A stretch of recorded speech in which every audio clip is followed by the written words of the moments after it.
The arena lights dim to near darkness as 50,000 voices rise in anticipation at Vancouver's Rogers Arena. Tonight isn't just another pay-per-view event. Tonight is Survivor Series War Games 2025, and the WWE Universe has gathered for what they believe will be a celebration of dominance, a coronation of power, a reminder that some empires simply cannot fall. Roman Reigns, the tribal chief, stands at the center of it all, his presence commanding every inch of space in that massive structure. For years, for long years of absolute supremacy, the championship gold may have changed hands, may have slipped through different fingers, but make no mistake about one thing: Roman Reigns has never truly been dethroned. He has remained the measuring stick, the final boss, the one name that makes champions wake up in cold sweats wondering if their reign will be the one he decides to end. But here's what nobody in that arena realizes as they chant his name, as they raise their wands to the sky in tribal acknowledgement. Here's the truth that hasn't yet revealed itself in the shadows backstage, in the quiet conversations happening in corners where cameras don't reach. Something has shifted. Something has broken loose from its chains. And Roman Reigns, for all his calculated control, for all his strategic brilliance that has kept him on top through betrayals and battles and bloodlines torn apart, he doesn't see it coming. The announced team runs through the card with barely contained excitement. War Games matches have been announced. Tag team championships are on the line. But everyone knows what the real story is tonight. Everyone knows that when Roman Reigns steps into that ring, whether for an announced match or simply to remind the world of his dominance, that's when this event truly begins. That's when history gets made. Michael Cole's voice carries that familiar mixture of respect and caution that only comes when discussing the tribal chief. For years, he says, and you can hear both the awe and the question in those two words. 4 years of dominance. But can it last forever? Should it last forever? And what happens to an empire built on fear and family when the foundation starts to crack? Backstage, in the controlled chaos of a major pay-per-view night, Roman Reigns moves through corridors like a king through his castle. Paul Heyman walks 3 steps behind, as always, his eyes scanning for threats, for opportunities, for anything that might disrupt the carefully maintained narrative of tribal chief supremacy. The Wiseman has guided Roman through wars before. He's seen challengers rise and fall. He's watched as the family itself fractured, as Jey Uso broke free, as Solo Sikoa attempted his own coup, as every potential threat either bent the knee or got broken in half. But there's something different about tonight.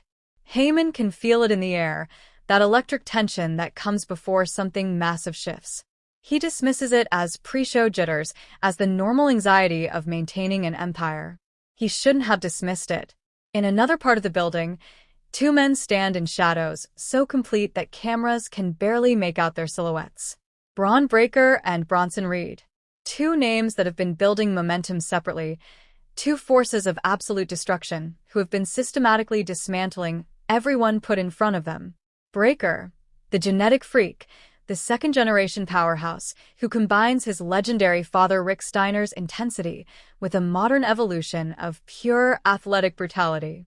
Reed, the Aussie tsunami, 330 pounds of Samoan heritage and Australian fury who has made a career out of proving that big men can fly and that when they land, people don't get back up.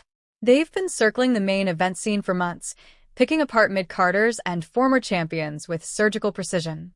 But tonight, they've set their sights on something bigger. Something that will shake the entire foundation of WWE. The cameras haven't caught them together before this moment.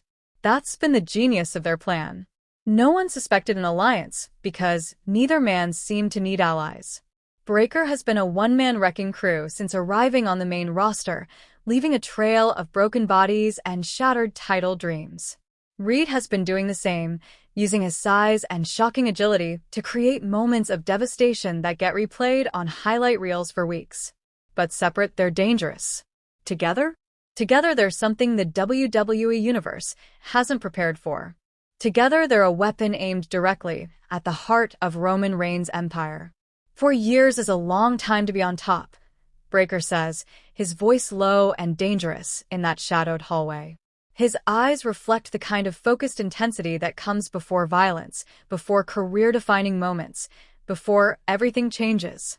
4 years of everyone scared to really challenge him. 4 years of people trying to play political games, trying to outsmart him, trying to find weakness in the bloodline. He pauses, cracking his knuckles with sounds like gunshots in the quiet corridor. We're not here to outsmart him. We're here to destroy him. Reed nods slowly, his massive frame seeming to absorb the light around him. The tribal chief thinks he's untouchable. Thinks the name Reigns still means something. Thinks his legacy protects him. A smile crosses his face, but there's nothing friendly in it. Nothing but the promise of incoming pain. Tonight, we teach him that legacy doesn't matter when two monsters decide you're the target. Tonight, we show him that empires fall. They all fall eventually. And we're going to make sure his fall is legendary. The clock ticks toward the moment. The fans in the arena have no idea what's coming. Roman Reigns has no idea what's coming. Even Paul Heyman, with all his years of experience reading the political landscape of professional wrestling, hasn't seen this particular storm gathering. Because Breakker and Reed have been patient. They've been smart. They've waited for exactly the right moment when Roman would be focused on something else, when his guard might drop just enough, when the opportunity for maximum impact would present itself. And that moment is now. The first match of the night concludes to massive crowd approval, but everyone in Rogers Arena knows they're just warming up. They're waiting for him. They're always waiting for Roman Reigns. And tonight, they won't have to wait long. The familiar music hits, that powerful theme that has become synonymous with dominance, and the reaction is deafening. It's a mixture of boos and cheers, the complex relationship that the WWE Universe has developed with their tribal chief over 4 years of undeniable supremacy. Love him or hate him, you cannot ignore him. You cannot pretend he isn't the most important figure in professional wrestling today. Roman emerges at the top of the ramp, and even from a distance, you can see the confidence in every movement. This is a man who has conquered every challenge, who has stood tall after every war, who has bent the entire roster to his will through combination of physical dominance and psychological warfare that few in wrestling history have ever matched. Paul Heyman stands beside him, microphone already in hand, ready to deliver whatever proclamation the tribal chief requires. But here's what neither man has noticed in their practiced routine of entrance and intimidation: the absence of certain people. Certain security. Certain failsafes that usually ensure the tribal chief's path remains clear of unexpected obstacles. Backstage, production crew members lie unconscious in corners. Security personnel, who should be monitoring certain corridors, have been systematically neutralized. It's been done quietly, efficiently, with the kind of precision that speaks to careful planning and absolute commitment to chaos. Bron Breakker and Bronson Reed move through the backstage area like sharks circling prey, and every person who might raise an alarm simply doesn't get the chance. This isn't random violence. This is a surgical strike on the infrastructure that protects Roman Reigns' dominance. In the ring, Roman takes the microphone from Heyman and begins what was supposed to be a standard tribal chief address. For years, he starts, and the crowd reacts with that familiar mixture of acknowledgement and defiance. For years, and not one of you has stepped up to legitimately challenge this throne. Not one of you has had what it takes to face me at my level, and actually, he doesn't get to finish the sentence. The lights cut out. Complete darkness swallows Rogers Arena, and 50,000 voices rise in confusion and excitement because in wrestling, when the lights go out unexpectedly, something massive is about to happen. When the lights snap back on 15 seconds later, the scene has changed completely. Roman Reigns stands in the center of the ring, microphone still in hand, but his expression has shifted from confident superiority to sharp awareness that something is very wrong. Because standing at the top of the ramp, illuminated by spotlights that seem to make them even more imposing than their already incredible size, are Bron Breakker and Bronson Reed. Together, side by side. And the look on their faces promises violence that will be remembered for years. The announce team explodes with questions. What are they doing together? When did this alliance form? Why are they targeting Roman Reigns? But the answers don't matter in this moment. What matters is the sudden shift in power dynamics, the realization that Roman Reigns is standing in that ring alone except for Paul Heyman, and walking toward him with clear intent are two of the most destructive forces in modern WWE. Forces he hasn't had time to prepare for, to strategize against, to incorporate into his careful political calculations.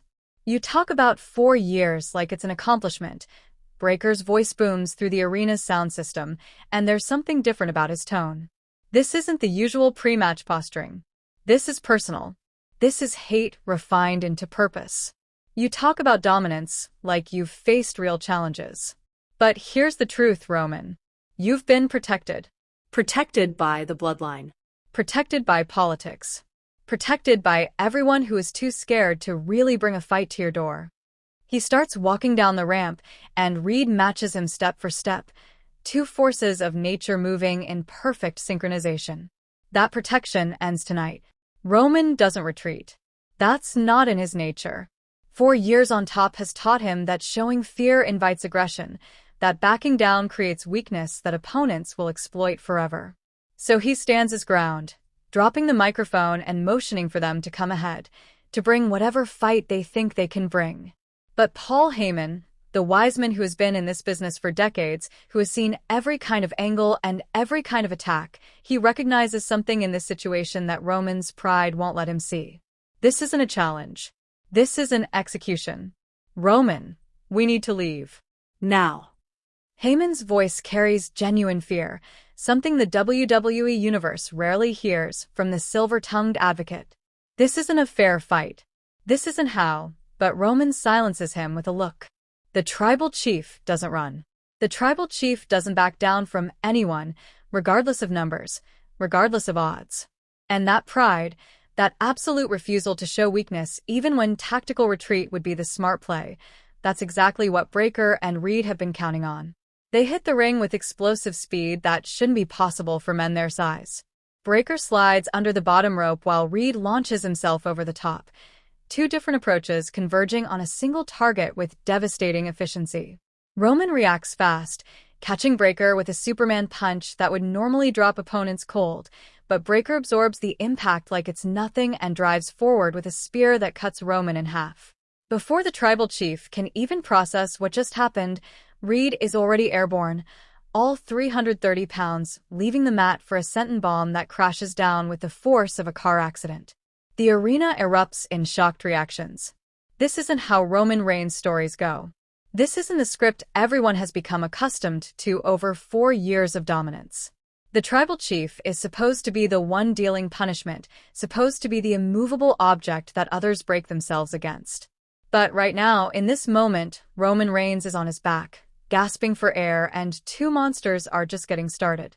Paul Heyman tries to intervene, tries to create some kind of distraction or escape route, but Breaker catches him by the collar of his expensive suit and physically throws the wise man out of the ring like he weighs nothing.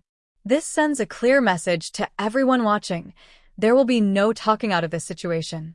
There will be no negotiation, no political solution, no clever Heyman special that saves the day. This is about pure violence, and Breaker and Reed are the ones dealing it out for once. Roman tries to fight back, tries to use his ring awareness and experience to create separation, but every time he gets to his feet, one of them is there to cut him down. Breaker with another spear. Reed with a powerbomb that rattles the ring foundation. They're working in perfect coordination, like they've rehearsed this destruction 1,000 times, each man knowing exactly when to strike, when to hold back, when to let his partner inflict the next piece of damage. And Roman Reigns, for the first time in 4 years, looks vulnerable, looks human, looks like a man who might actually lose not just a fight, but his entire aura of invincibility. The attack intensifies. Breaker hoists Roman up for a gorilla press slam, holding the tribal chief overhead like a trophy before dropping him with catastrophic force. Reed follows immediately with a running splash that drives every ounce of air from Roman's lungs. The crowd can't decide whether to cheer or boo, caught between excitement at seeing something genuinely shocking and concern that they might be witnessing the end of an era in the most brutal way possible. Security finally starts flooding toward the ring, but they're too late and probably too outmatched. Breakker and Reed have made their statement. They've proven that Roman Reigns can be hurt, can be dominated, can be made to look mortal. But as officials and security personnel swarm the scene, as medical staff rush to check on the fallen tribal chief, Breakker grabs a microphone that's been knocked to the mat during the chaos. "This isn't a rivalry, Roman," he says, breathing heavy but clearly energized by the violence he's just inflicted. "This isn't some storyline that plays out over months. This is a hostile takeover. Reed and we're not here to challenge for your spot. We're here to take everything you've built and burn it to the ground. And we just showed 50,000 people and everyone watching around the world that you can't stop us." He drops the microphone as he and Reed exit the ring, walking back up the ramp through the sea of security personnel who are smart enough not to try stopping them. In the ring, Roman Reigns slowly pulls himself up using the ropes, his face a mask of pain and rage, and something else. Something the WWE Universe hasn't seen in his expression for 4 years: uncertainty. The cameras zoom in tight on his face as the show cuts to commercial, and that image will be replayed on highlight reels and social media for weeks. The face of the tribal chief, bloodied and beaten, questioning for perhaps the first time whether his empire is truly as secure as he believed. The medical area backstage has transformed into controlled chaos as EMTs work on Roman Reigns, checking for concussion symptoms, assessing rib damage, making sure that the beating he just absorbed hasn't caused serious injury beyond pride and positioning. But Roman isn't focused on the medical attention. His eyes are locked on the monitors showing Bron Breakker and Bronson Reed walking through backstage corridors with complete confidence, high-fiving each other like they've just accomplished the first phase of a larger plan. And that's what's eating at the tribal chief as he sits on that medical table, as Paul Heyman frantically tries to spin this disaster into something manageable. The realization that this wasn't random, that this was planned, that someone helped them. How did they get through security? Roman's voice is low, dangerous, the kind of quiet that people who know him understand means someone is about to face consequences.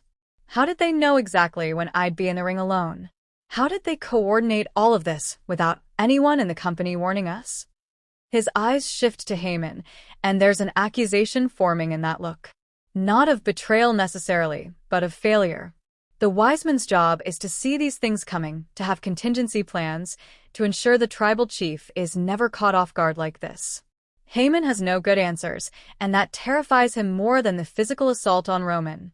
Because a wise man without wisdom, an advocate without solutions, is a liability. And Roman Reigns has never been patient with liabilities. "I'm already making calls," Heyman says, phone pressed to his ear. Someone in management had to sanction this. Someone gave them access. Someone wanted this to happen. And when I find out who... But Roman isn't listening anymore. He's watching the monitor as Breakker and Reed enter what appears to be a private locker room, the kind reserved for top-level talent, the kind that requires special clearance to access. And waiting for them inside that locker room, sitting casually like he's been expecting them, is a figure that makes Roman's blood run cold. Adam Pearce, the WWE official, the man who controls match bookings and backstage politics. The man who has been neutral, professional, corporate in every dealing with Roman Reigns for the past 4 years. But neutrality isn't the same as loyalty, and professional courtesy isn't the same as allegiance. The camera angle is wrong, positioned like it's a security feed that's being secretly recorded, and maybe it is. Maybe someone wants Roman to see this conversation. Maybe someone wants him to know how deep this conspiracy runs. Pearce stands when Breakker and Reed enter, and there's a handshake. More than professional. Familiar. Congratulatory. Phase 1 complete. Pearce's voice crackles through the security feed audio. "You did exactly what needed to be done." Roman Reigns has had his protection stripped away, and now the entire roster knows he's vulnerable. But this is just the beginning. He pulls out what looks like contracts from a briefcase. War Games is still tonight. And I've made some adjustments to the card. Adjustments that will ensure Roman has no chance to recover, no opportunity to regain his footing. By the end of tonight, the tribal chief will be nothing but a memory. Roman's face on that medical table transitions from pain to absolute fury. This isn't just Breakker and Reed going rogue. This is institutional betrayal. This is WWE management itself turning against him, using two rising monsters as weapons to eliminate the dominance that has defined the company for 4 years. And if Pierce is involved, if management is sanctioning this, then who else has been compromised? Who else in the company has been waiting for the right moment to turn on the tribal chief? The arena is still buzzing from the earlier attack when the show returns from commercial break. The announce team is trying to process what they've just witnessed, trying to put into words the seismic shift in WWE power dynamics. But before they can fully analyze the situation, Adam Pearce's music hits, and the official walks onto the stage with a microphone and that same casual confidence he showed in the security footage. The crowd reaction is mixed because most of them don't yet understand his role in what just happened, don't yet realize that the authority figure they've trusted to maintain order is actually orchestrating chaos. "I know you all have questions," Pierce begins, his voice measured and professional. "You want to know why Bron Breakker and Bronson Reed were allowed to attack Roman Reigns without consequence. You want to know if there will be suspensions, fines, some kind of corporate punishment for such a blatant assault." He pauses, letting the tension build. Here's what you need to understand. For 4 years, Roman Reigns has operated under a different set of rules than everyone else on this roster. He's had protection. He's had favoritism. He's been allowed to do whatever he wanted because people were afraid of him, afraid of his position, afraid of what challenging him might mean for their careers. The crowd is starting to understand where this is going, and the reactions shift. Some cheer because they've been tired of Roman's dominance, tired of the same story playing out month after month. Others boo, because regardless of how they feel about Roman Reigns the character, this kind of institutional betrayal crosses lines that even wrestling fans recognize as dangerous. But Pierce continues, warming to his speech like he's been waiting years to deliver it. "But I'm not afraid of Roman Reigns. And I'm tired of watching talent like Bron Breakker and Bronson Reed get held back because they don't have the right last name, because they don't have the right bloodline, because they're not part of the chosen family that gets special treatment." His voice rises with righteous indignation that might even be partially genuine. "So, yes, I sanctioned their attack tonight. I gave them clearance. I made sure security wouldn't interfere. Because it's time for a change. It's time for new monsters to rise. And it's time for Roman Reigns to learn what it feels like to be hunted instead of being the hunter." The announcement sends shockwaves through the arena and undoubtedly through every backstage area and locker room. If management is actively working against Roman Reigns, if the institutional power structure that has supported his dominance has turned hostile, then everything changes. Every wrestler on the roster has to recalculate their position, their alliances, their strategy. Because if Roman can be targeted like this, if the tribal chief can have the rug pulled out from under him by corporate decree, then no one is safe. No one's position is secure. Backstage, Roman Reigns is watching this announcement on the monitor, and Paul Heyman can see something shifting in his client's eyes. Not fear exactly, because Roman has never been prone to fear in the traditional sense, but calculation. Recognition that this fight is bigger than just two opponents, that this is about political warfare on a level he hasn't had to engage with since his early days of establishing dominance. Back then, he could bulldoze through opposition with pure force and family backing. But now? Now he's being systematically isolated, having his advantages stripped away one by one. "We need allies," Heyman says urgently. "We need to reach out to people who owe you favors, who remember that you've helped them in the past, who—" But Roman cuts him off with a sharp gesture. His mind is already working through possibilities, through potential allies and likely traitors, through everyone on the roster, and where they might stand in this new paradigm where management itself has declared war on the tribal chief. The problem is that 4 years of dominance has created more enemies than friends. Every wrestler Roman has beaten down to maintain his position, every rising star he's crushed to prove his superiority, every potential challenger he's politically maneuvered around rather than face directly, they all have reasons to stand aside and watch him fall. Or worse, they have reasons to join Breakker and Reed in tearing down the empire. And Roman knows this. He's built his throne on intimidation and isolation, and now that same isolation has become his greatest vulnerability. On the stage, Pierce isn't finished with his announcements. I've made some changes to tonight's War Games match structure, he continues, and the crowd leans forward in anticipation. Originally, we had traditional 5-on-5 elimination matches planned, but I've decided we need something more impactful. Something that will truly test whether Roman Reigns deserves his position at the top. The smile on his face is not friendly. So tonight, in the main event, we're having a special War Games match. Roman Reigns versus a team of my choosing. And Roman, you'll be choosing your team from wrestlers who volunteer to stand with you. If anyone volunteers. The implications hit like a sledgehammer. Roman has to find 4 people willing to face management's wrath by allying with him, willing to stand against Breakker and Reed and whoever else Pierce has recruited for this assault, willing to potentially sacrifice their own careers to save the tribal chief's empire. And given how Roman has treated the roster for 4 years, given how he's isolated himself through dominance and intimidation, finding even one volunteer might be impossible. The cameras cut backstage to show various wrestlers' reactions to this announcement. Some are smirking, clearly enjoying seeing Roman backed into a corner. Others look concerned, not necessarily out of loyalty to Roman, but because they recognize that if management can do this to the tribal chief, they can do it to anyone. A few, very few, look like they might be considering whether standing with Roman could be advantageous in the long run, whether betting on the established power, even as it crumbles, might pay dividends later. But one face in particular catches the camera's attention, and this is where the second major plot twist of the night reveals itself. Sitting in a locker room, watching Pierce's announcement with an expression that's impossible to read, is Cody Rhodes, the American Nightmare. The man who finally ended Roman's championship reign at WrestleMania, the man who has his own complicated history with the tribal chief, the man who above all others on the roster has proven he can stand against Roman Reigns and survive. The camera lingers on Cody's face as he processes this information, and the question becomes unavoidable. Will the man who defeated Roman Reigns be the one to save him? 2 hours have passed since Adam Pearce's announcement. 2 hours of escalating tension as the WWE Universe and the roster itself waited to see who, if anyone, would volunteer to stand with Roman Reigns in the War Games match that will either save or destroy his empire completely. The clock has been ticking down on the screen, a literal countdown to the moment when Roman must enter that demonic double ring structure either with allies or alone against 5 opponents handpicked by management to ensure his destruction.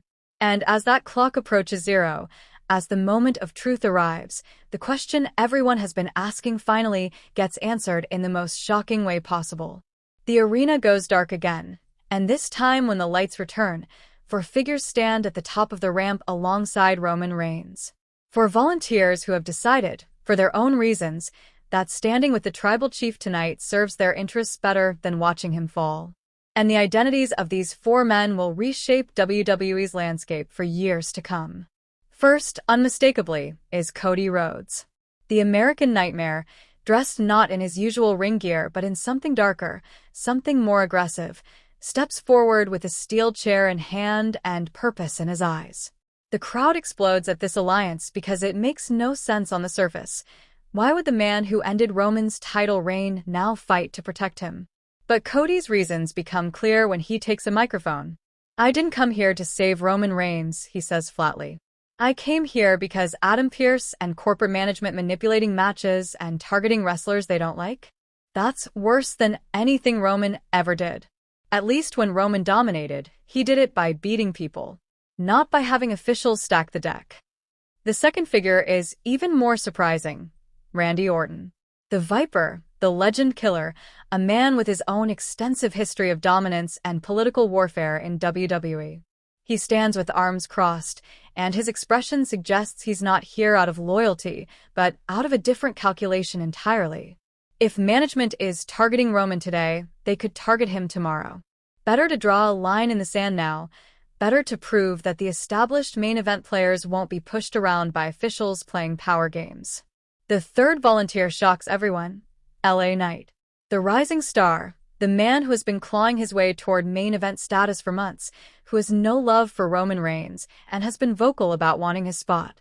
But he's here, and when questioned by an interviewer before walking out, his response was simple. Management wants to give opportunities to Breakker and Reed? Fine. But they earn it in the ring, not through backstage politics. I'm gonna help beat them down tonight, then I'm gonna take Roman's spot by beating him myself when it matters. The fourth person completes the most unlikely alliance in WWE history, Seth Rollins. The visionary, Roman's former Shield brother, the man he's had countless wars with, the man who has been on both sides of the Roman Reigns story for years. His presence suggests something deeper is happening, some understanding that this fight transcends personal feuds. When five men who should hate each other stand together against institutional manipulation, the message becomes bigger than any individual rivalry. Across the ring, the opposing team assembled by Adam Pearce makes their entrance, and the threat level becomes immediately apparent. Leading them are Bron Breakker and Bronson, the architects of tonight's chaos, looking fresh and energized despite their earlier assault. But they're not alone. Pearce has recruited 3 more monsters to ensure Roman's destruction. Karrion Kross, the doomsday prophet who has been predicting Roman's fall for months. Ilya Dragunov, the madman whose style is pure aggressive violence, and in a move that sends shockwaves through the arena, Gunther. The ring general himself, the man who has held championships through technical brutality and measured destruction, has been recruited to end Roman's era. This is no longer just about Roman Reigns. This is about 2 visions for WWE's future. On one side, the established order, Roman, Cody, Orton, Knight, and Rollins representing main event experience and proven dominance. On the other side, Pearce's recruited army of ascending monsters and technical precision, representing change forced through institutional power rather than earned through traditional competition. The war game structure looms over both teams, 2 rings enclosed by a cage, the most unforgiving environment WWE has ever created for settling scores that can't be resolved any other way. The match begins with the traditional war games format, 1 wrestler from each team starting, with new competitors entering at timed intervals. Roman Reigns volunteers to start for his team, because that's what the tribal chief does. He never sends others into danger first. Across from him, Bron Breakker enters for Pearce's team, and the personal nature of this war becomes immediately apparent as these 2 men circle each other in the confined space of the dual rings. "You're already done, Roman," Breakker says loud enough for the front row microphones to catch. "This is just the execution now. Your empire, your legacy, everything you built, it ends tonight inside this cage." But Roman doesn't respond with words. He responds with a measured, controlled aggression that has defined his ring work for 4 years, backing Breakker into a corner and unleashing strikes that carry the weight of desperation behind them. Because Roman knows what's at stake. If he loses here, if his team fails tonight, it's not just a loss. It's the end of everything he's built since 2020. The fight between them is brutal, personal, each man landing shots that would end normal matches, but barely slowing down their opponent. Breakker's raw power against Roman's technical precision and ring awareness. They use both rings. They use the cage walls. They use every inch of the war game structure to try gaining advantage. And for 5 minutes, Roman holds his own, proving that even after the earlier beating, even facing one of WWE's most dangerous rising stars, the tribal chief is still the tribal chief. Then the buzzer sounds, and the numbers advantage begins. Bronson enters for Pearce's team, and suddenly Roman is facing 2 monsters instead of 1. The beating intensifies, Breakker and Reed using the same coordinated assault they perfected earlier in the night, cutting off Roman's escape routes, preventing him from creating any separation. The crowd counts down the seconds until the next entry, hoping for relief to come for the tribal chief. When the next buzzer sounds, it's Seth Rollins who enters, and the Shield brother immediately changes the dynamic. Rollins is a ball of kinetic energy, hitting both Breakker and Reed with high-impact offense that creates just enough chaos for Roman to recover. There's an interesting moment where Rollins and Roman lock eyes, a silent acknowledgement passing between former brothers who have been enemies and allies multiple times over the years. They don't trust each other, but tonight they need each other. The intervals continue, each entry shifting the momentum. Karrion Kross enters and brings methodical violence. Randy Orton enters and provides veteran ring generalship, calling spots and coordinating his team's defense. Ilya Dragunov enters and throws himself into battle with the suicidal abandon that defines his style. LA Knight enters and proves why he deserves main event status, with innovative offense and fearless aggression. And finally, Gunther enters, the ring general surveying the chaos with cold calculation before entering and systematically dismantling everyone in reach, with chops that sound like gunshots and technical brutality that leaves bodies broken. Cody Rhodes is the last to enter, and when the American Nightmare steps into War Games, the energy in Rogers Arena reaches fever pitch. Because Cody represents something beyond just another body in this fight. He represents the bridge between eras, the connection between Roman's dominance and whatever comes next. And when Cody enters that cage, when all 10 men are finally inside the structure and the door locks behind them, the real war begins. What follows is 30 minutes of absolute chaos. Traditional War Games rules fall away as the match devolves into survival warfare. Bodies crash through ring announcer tables positioned between the two rings. Blood flows from open foreheads. Submission holds are locked in with desperate intensity. Alliance lines blur as exhaustion sets in, and everyone fights just to remain conscious. Roman Reigns finds himself in a corner, Breaker and Reed converging on him one final time, ready to deliver the career-ending assault that will cement their ascension and Pierce's victory. But before they can, something unexpected happens. Cody Rhodes, despite his earlier statement about not being here to save Roman, puts himself between the tribal chief and his attackers. "You want him?" Cody shouts at Breaker. "You go through me first." And in that moment, the storyline transcends scripted entertainment and touches something real.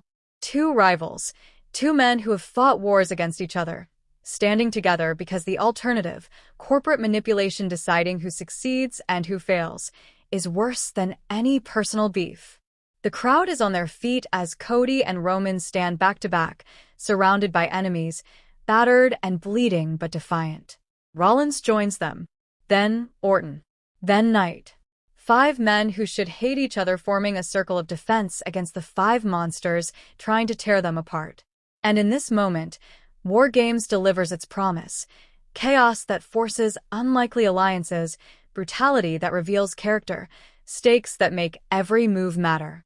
The final sequence is poetry written in violence. Gunther has Cody locked in a submission that would normally end careers, but Roman breaks it with a spear. Breaker catches Roman with his own spear, but Orton follows with an RKO from nowhere. Reed climbs to the top of the cage, an insane feat for a man his size, preparing for a tsunami splash that would legitimately injure whoever it lands on.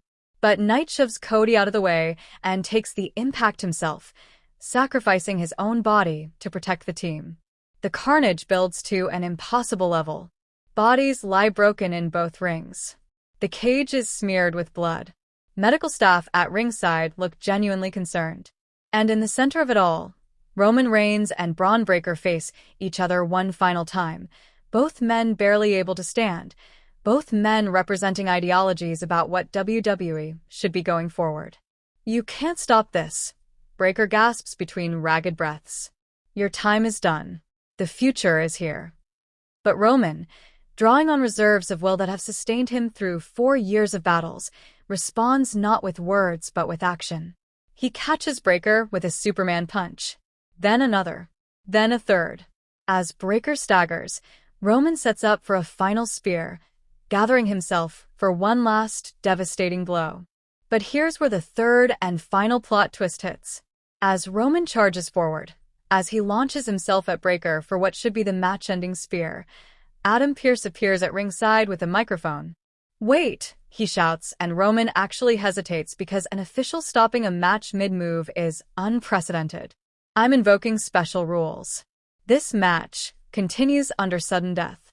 Next pinfall or submission wins everything. And I'm adding one more stipulation. The arena holds its breath. The wrestlers in the cage stop fighting, every person trying to understand what's happening." And Pearce delivers his final manipulation. If Roman's team loses, he doesn't just lose tonight. He's suspended indefinitely from WWE. But if he wins... Pearce pauses, and you can see the calculation in his eyes. If he wins, I restore his position. I restore his privileges. And Breakker and Reed face consequences. Choose wisely in these next moments, Roman.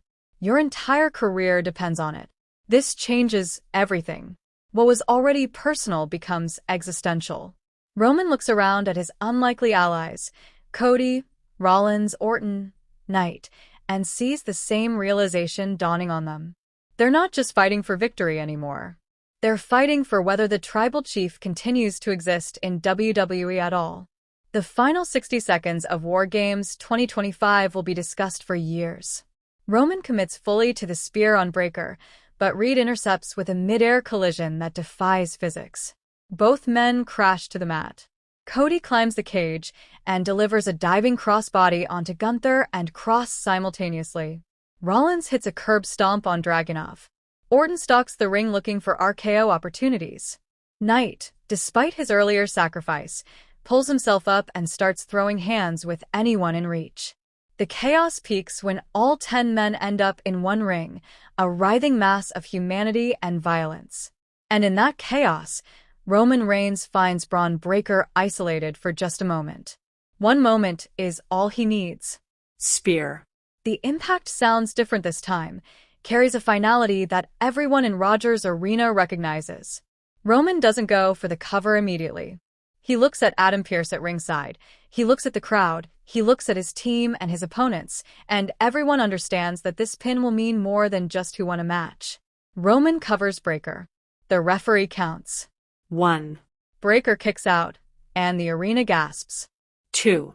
Breakker kicks out again, his shoulder lifting off the mat with sheer will.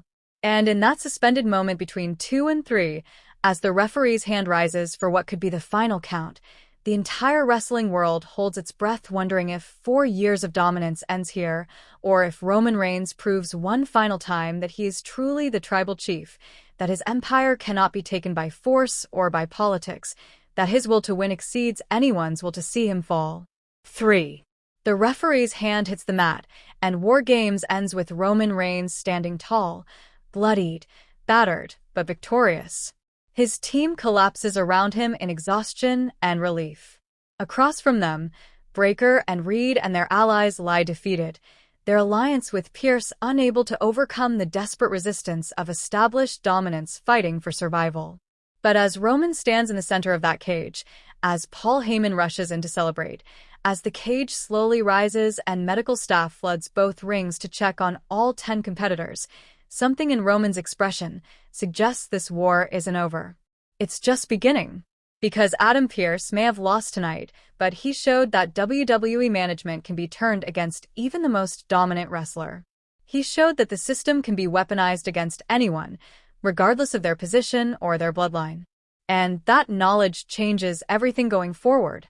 The final image of Survivor Series War Games 2025 is Roman Reigns standing on the turnbuckle, one fist raised in acknowledgement to a crowd that doesn't know whether to celebrate his victory or mourn the violence they've witnessed. Below him in the ring, Cody Rhodes sits with his back against the corner, looking up at the man he saved despite having every reason to let him fall. Their eyes meet. No words are exchanged. But an understanding passes between them that will define WWE's landscape for months to come. Empires can be attacked. They can be shaken. They can be forced to defend themselves against enemies from within and without. But tonight, Roman Reigns proved that his empire, built on 4 years of dominance and sustained through will that refuses to break, cannot be destroyed in a single night. Not by rising monsters. Not by corporate conspiracy. Not by anyone. The tribal chief's reign continues. But he knows now that maintaining that reign will require vigilance, will require allies he never thought he'd need, will require adapting to a WWE where management itself has shown willingness to become his enemy. The war is not over. It's evolved.